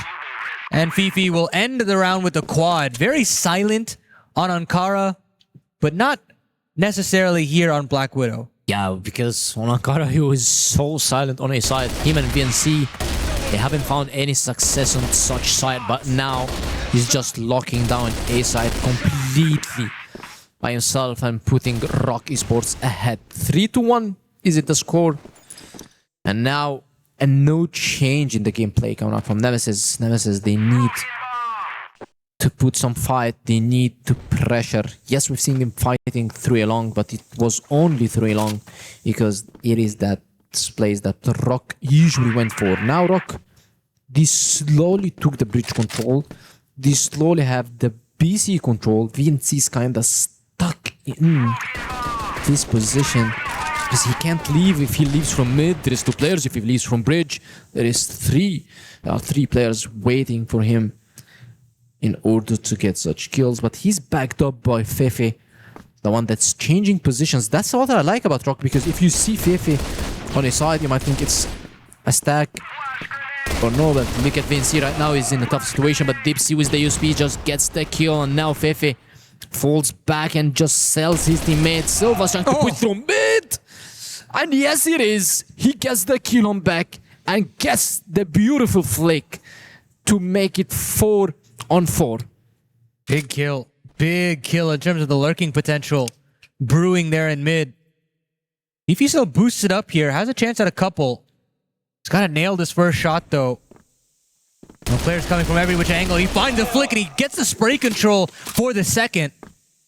Man advantage now for ROC, looking to compound, but Alucard brings it into an equal situation. 2-on-2. Action now has got to really play around with his life.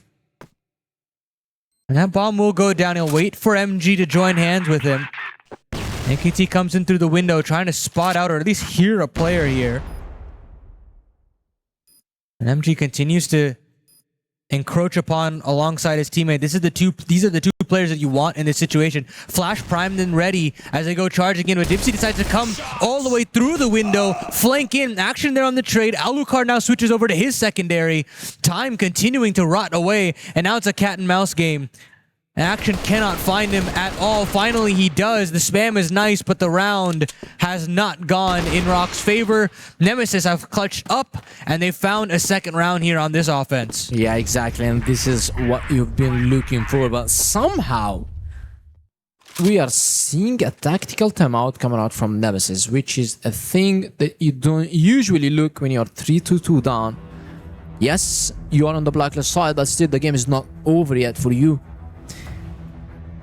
It is only one round away, and Alucard just plays the time and plays this perfectly when it comes to such rounds.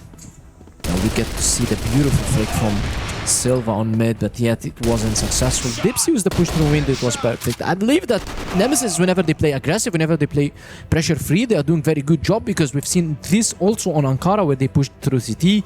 They usually kept swinging CT, they kept swinging mid, they kept doing everything they can in order for them to deny, let's say, the aggression coming out from ROC, and it worked out very well. And now when they did the same on Black Widow, they are winning. The first round was also very good because they took B long control, they took A long control, and they collapsed on ROC Esports, which also was a successful round from them. Other than that, if you play very slow and try to take the late controls into the map, usually ROC will be ready and they will be pushing an information. We've seen ROC trying to get information, we've seen also Navy doing the same. That's the Brazilian style. If you give them time, they're going to be taking an intel versus you. They're going to be taking a space, they're going to be coming behind you, they're going to be wrapping around you, and both of the teams that we've watched from Brazil, they do the same. That's why the Brazilian play style, you need to be kind of playing fast. Not always, but at least you have an option to play fast. And yeah, if you are as obvious in your pace as ROC, it can be very readable, as you've seen throughout Ankara. But ROC definitely look a little bit more formidable here on Black Widow. Not rolling over just yet. Nemesis are still going to have to fight through. Raffin yet to get off the mark himself, looking for a huge win condition to come alive in this final map of the series. And Beck will look towards making this ace split happen as quickly as possible. Minute 55 and he's already here. These three players in Feifei, Feifei, Silva, and MG have to fend off the offensive. Exactly, and Feifei now is trying to get the kill. We've seen him doing a triple kill on such position, but now he whipped the shot, and Silva is the guy that gets DFC by Comics, and Alucard both are here to trade. MG is still alive on side, and now the back drops from side. Alucard gets red out of MG and makes it 3-on-2. A good, well-executed round by Team Nemesis. Puts him one step ahead. And probably just winning this round because of Action's HP is very low. VNC is just gonna be scooped, but Raffin, he's not covered while he's planting and immediately just loses his life to VNC. And this round, which was kinda, I'm talking about that it is gone in favor of Nemesis, suddenly it is 1v2 and Alucard needs to do a miracle clutch right now.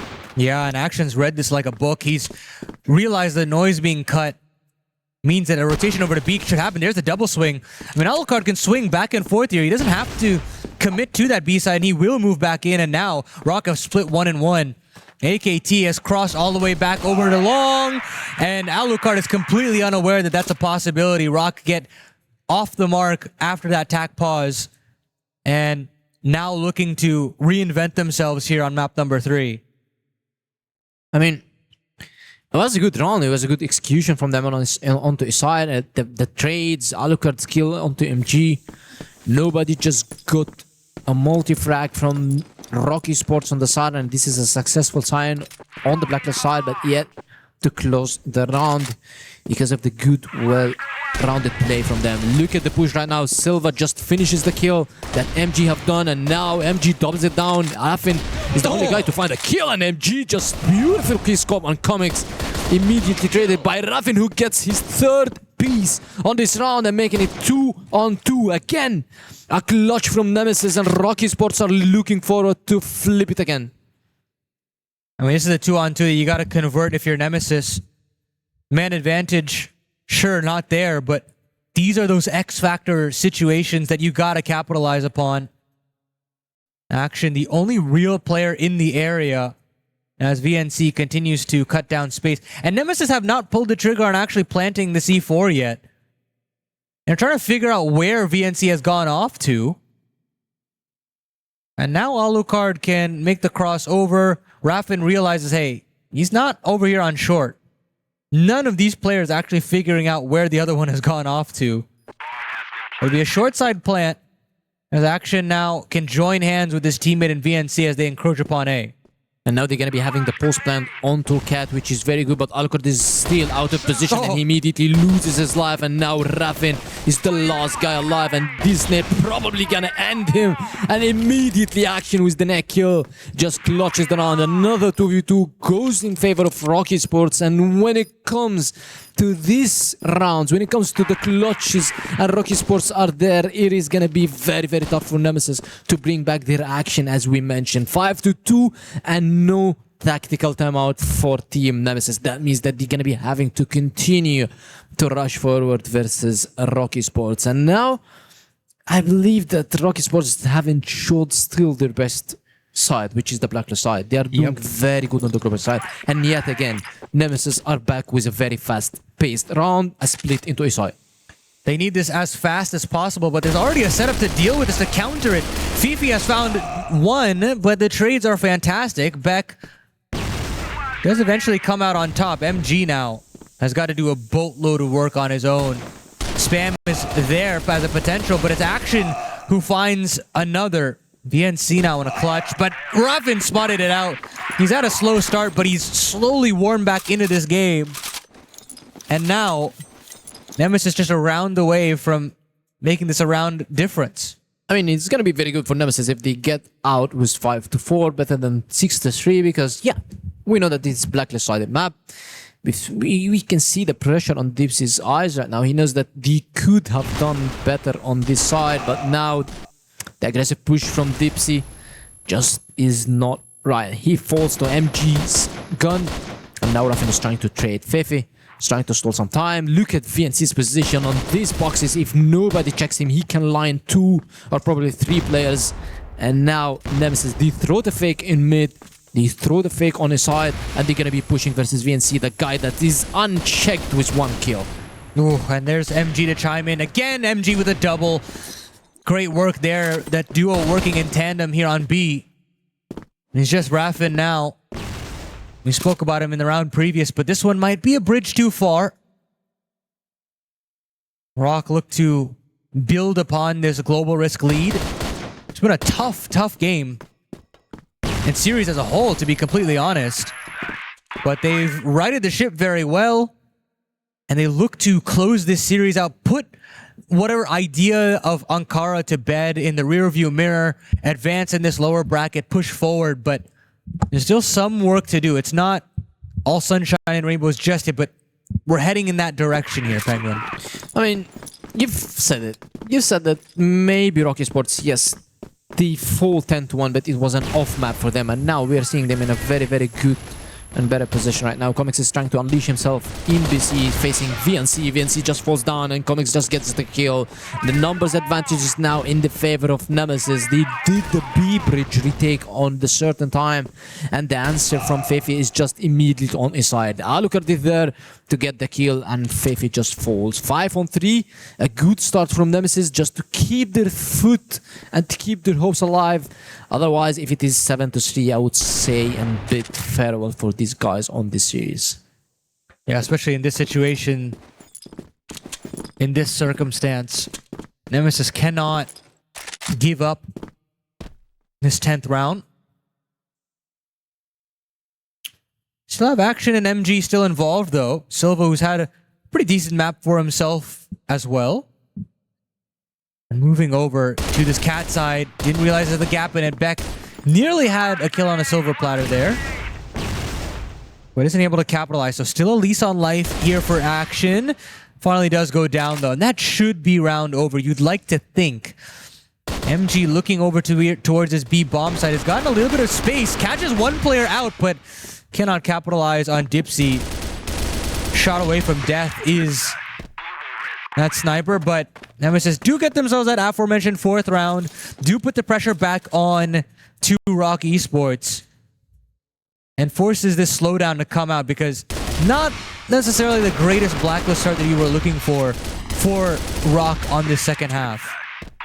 I mean, yeah, first round is good. My Nemesis, they did the retake that we expected them to do at one time, but they did it in the first round.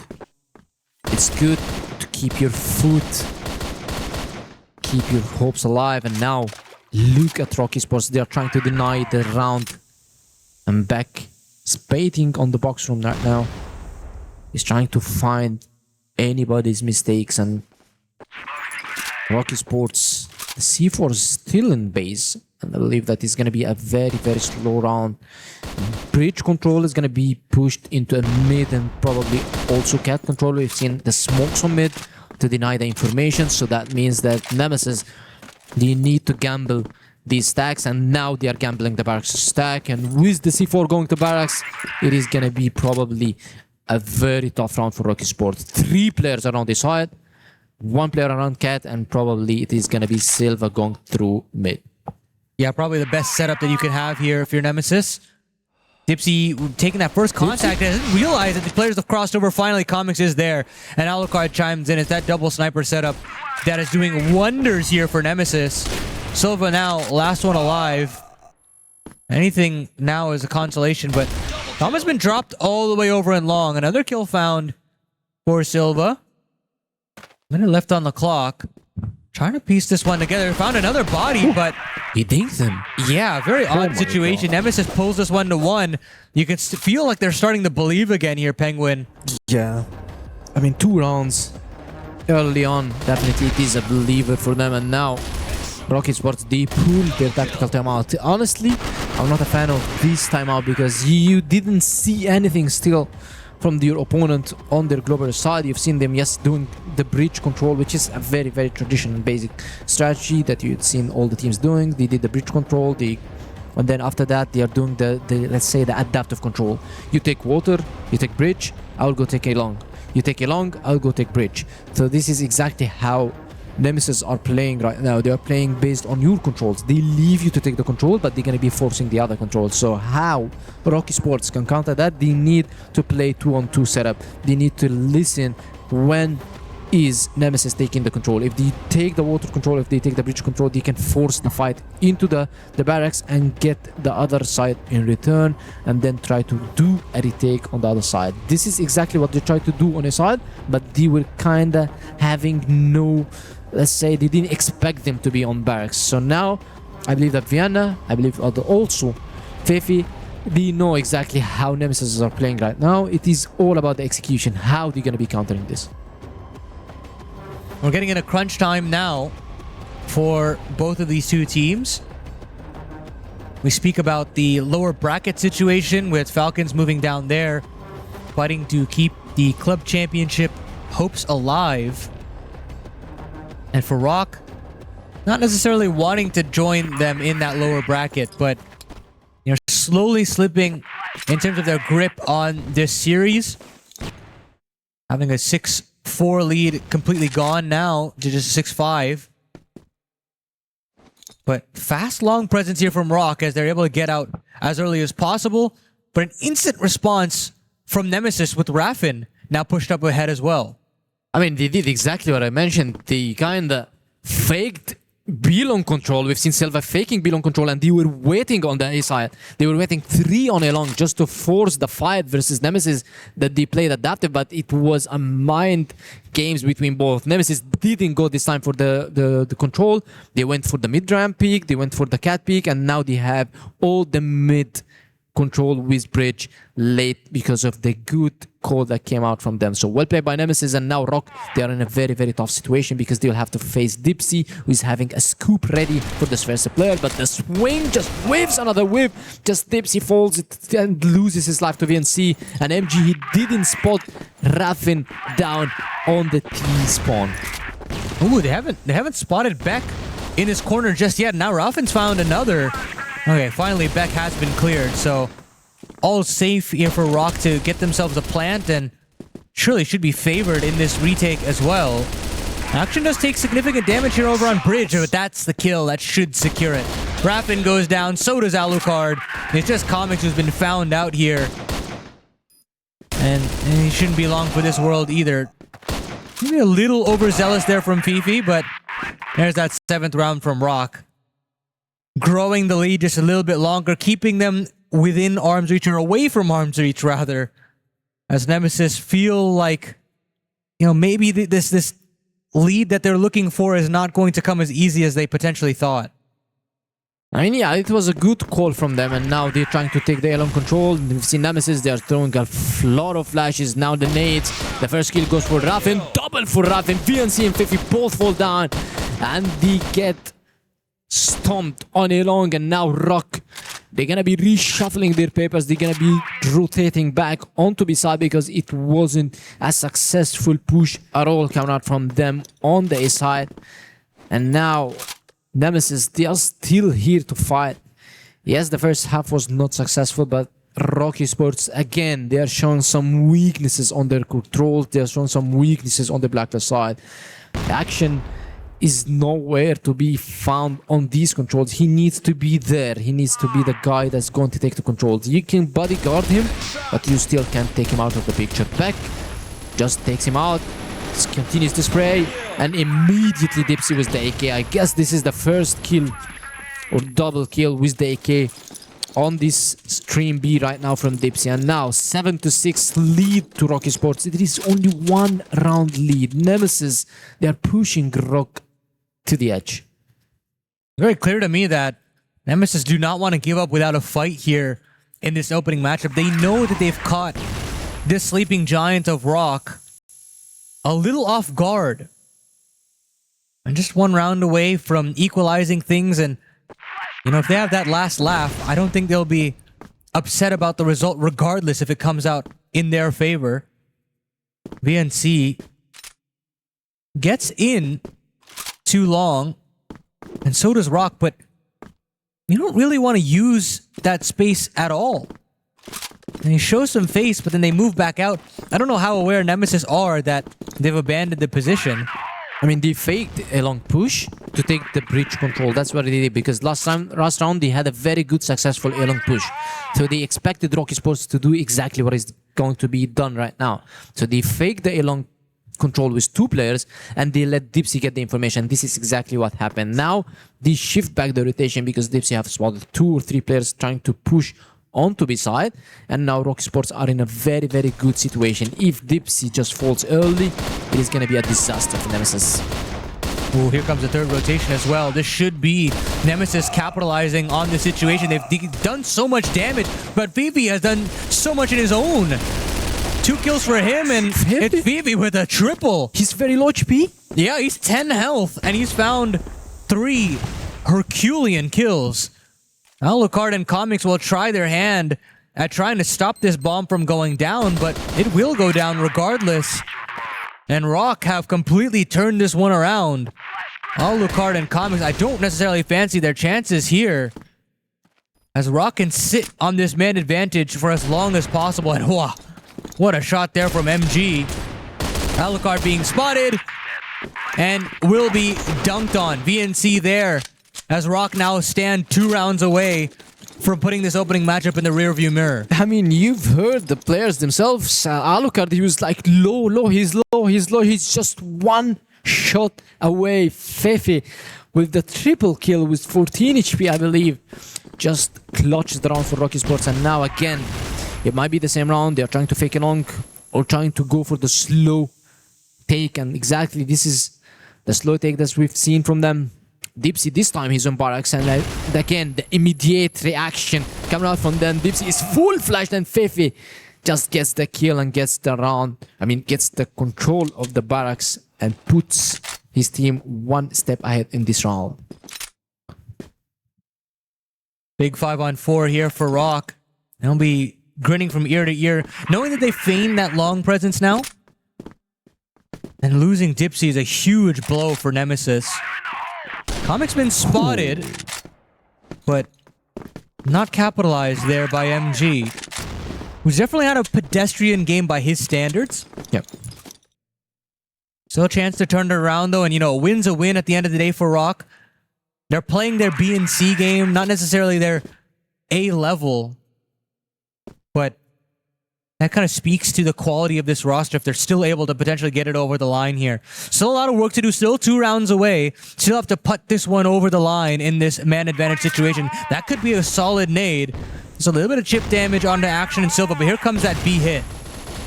Oh, nice shot there from Comics.